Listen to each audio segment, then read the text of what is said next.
আসসালামু আলাইকুম, আমি ডক্টর শায়লা হক, বিডি ডক্টর অফিসিয়াল চ্যানেল থেকে আপনাদের সকলকে ওয়েলকাম করছি। প্যারেন্টিং ব্যাপারটাকে যতটা সহজ মনে হয়, প্র্যাকটিক্যালভাবে ব্যাপারটা কিন্তু অনেকটাই কঠিন। একটা বাচ্চাকে ধীরে ধীরে ধীরে প্রপার গাইডলাইন দিয়ে বড় করে তোলা কিন্তু খুব সহজ কাজ নয়। তার উপর আমরা এই যুগের বাবা মারা বেশিরভাগ ক্ষেত্রেই হচ্ছে পেশাগত, অর্থাৎ বাবা মা দুজনেই কিন্তু বাইরের কাজের সাথে যুক্ত, পাশাপাশি ঘরের কাজ করছি এবং বাচ্চা দেখাশোনা করছি।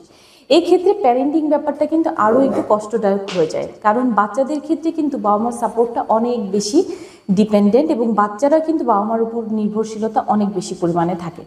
তো এই সময়টায় বাচ্চাদের দেখা যায় যে যখন আস্তে আস্তে একটা শিশু জন্মের পর থেকে বড় হতে থাকে, তার আচরণগতও কিছু চেঞ্জ হতে থাকে, বিশেষ করে টোডলার বয়সে, অর্থাৎ 2 থেকে 3 বছর বয়সে সে যখন আশেপাশের জিনিসগুলো বুঝতে শুরু করে, তার মধ্যে একটা চিন্তা চেতনা তৈরি হয় এবং স্বাভাবিকভাবেই দেখা যায় যে অনেক বাচ্চাদের মধ্যে জেদ, রাগারাগি, জিনিসপত্র ছোড়াছড়ি, এই ব্যাপারগুলো অনেক বেশি পরিমাণে হয়। সেক্ষেত্রে বাবা মারা অনেক বেশি উদ্বিগ্ন হয়ে যায়, অনেক সময় বাচ্চাদের সাথে চিৎকার করি, বকাঝকা করি। এতে দেখা যায় যে অনেক বাচ্চাই ভবিষ্যতে কিন্তু অনেক বেশি পরিমাণ জেদি হয়ে ওঠে। তো আমরা কি করতে পারি বাচ্চা যখন কথা শুনে না, তখন বাবা মার ক্ষেত্রে কি করণীয়, আজকে সহজ কিছু টিপস আপনাদের দিয়ে দিব। আশা করি এটা প্যারেন্টিংয়ের ক্ষেত্রে আপনাদের হেল্প করবে। প্রথমে দেখুন, বাচ্চা যখন কোনো কিছু নিয়ে অতিরিক্ত জিদ করবে, একটা কথাই বারবার বাচ্চারা বলতে চাচ্ছে, এটা অনেক সময় হয় আমরা বাবা মারা দেখা যায় যে কোনো একটা কনভারসেশনে ব্যস্ত, কোনো একটা কাজে ব্যস্ত, বাচ্চা কোনোভাবে সামহাও বাবা বা মার অ্যাটেনশন চাচ্ছে। যদি দেখি বাচ্চা কারো অ্যাটেনশন চাচ্ছে, দুজনের মধ্যে যে কোনো একজনকে কম্প্রোমাইজ করতে হবে। কিছু সময় আমাদের কাজটা বাদ দিয়ে বাচ্চার অ্যাটেনশনের দিকে মনোযোগ দাও। বাচ্চা যখন মনোযোগটা ফিরে পাবে, তখন সে তার এক্সপ্রেশনটা আপনার কাছে এক্সপ্রেস করতে পারবে, দেখা যাবে তার জিদটা কিছু পরিমাণে কমে আসবে।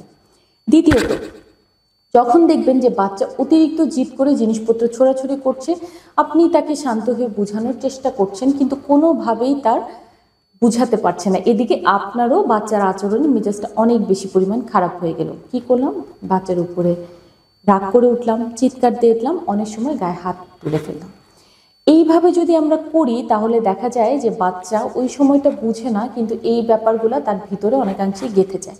সেক্ষেত্রে চেষ্টা করুন, যখন বাচ্চা অতিরিক্ত পরিমাণে জেদাজেদি করছে, জিনিসপত্র ছোড়াছুড়ি করছে, অনেক বেশি পরিমাণে তার জিদটাকে প্রকাশ করছে, আপনি চিন্তা চেতনাকে ডাইভার্ট করার জন্য এক্ষেত্রে দুটো কাজ করতে পারেন। একটা হচ্ছে যে বাচ্চা যেটা চাচ্ছে সেটাকে তাকে বোঝানোর জন্য, অথবা নিজেকে শান্ত রেখে চুপ করে বসে থাকার জন্য তার সামনে। এতে দেখা যাবে যে একটা সময় বলতে বলতে সে জিনিসটা ভুলে যাবে এবং চুপ হয়ে যাবে। 2 নাম্বার টিপস হচ্ছে, আপনি বাচ্চাকে অন্য কোনো কিছুতে ডাইভার্ট করার চেষ্টা করুন। অর্থাৎ সে যদি একটা খেলনার জন্য জিদ করে, আপনি অন্য কোনো একটা খেলা দিয়ে তাকে ডাইভার্ট করুন। চিন্তা চেতনাকে ডাইভার্ট করলে ওই সময়টাতে তার চিন্তা ভাবনা অন্যদিকে চলে যাবে, বাচ্চার জিদটা অনেকাংশে কমে আসবে।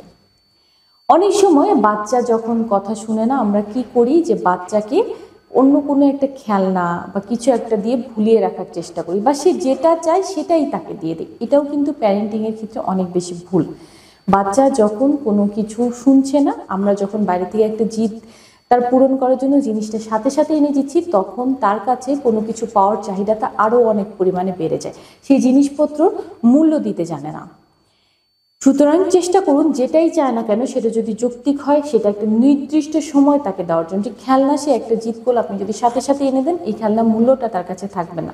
কিন্তু সে যদি প্রতিদিন এই জিনিসটা আপনার কাছে চায়, আপনি যদি এটা 2 দিন, 3 দিন বা 5 দিন পরে এনে দেন, তাহলে যখন আপনি এনে দিবেন, এটার আগ্রহটা তার মধ্যে অনেক বেশি থাকবে।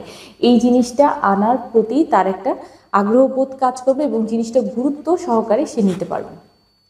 স্বভাবতই আমাদের উচিত যে টোডলার বয়সটা, অর্থাৎ 2 থেকে 5 বছর বাচ্চাদেরকে খুব শান্তভাবে হ্যান্ডেল করা। এই সময় পরে বাচ্চা যখন স্কুল গোয়িং হয়ে যাবে, 6 বছর পরে যখন বাচ্চা বুঝতে শিখবে, তখন সহজেই আপনার বাচ্চাকে অনেক কিছু আপনি বুঝিয়ে ফেলতে পারবেন। এই বয়সটাতে যদি আপনি শান্ত রাখতে পারেন নিজেকে এবং বাচ্চাকে, তাহলে পরবর্তীতে তার মধ্যে রাগ, জেদ বা যে কোনো ধরনের উদ্বিগ্নপূর্ণ আচরণগত স্বভাবটা অনেকাংশেই কমে যাবে।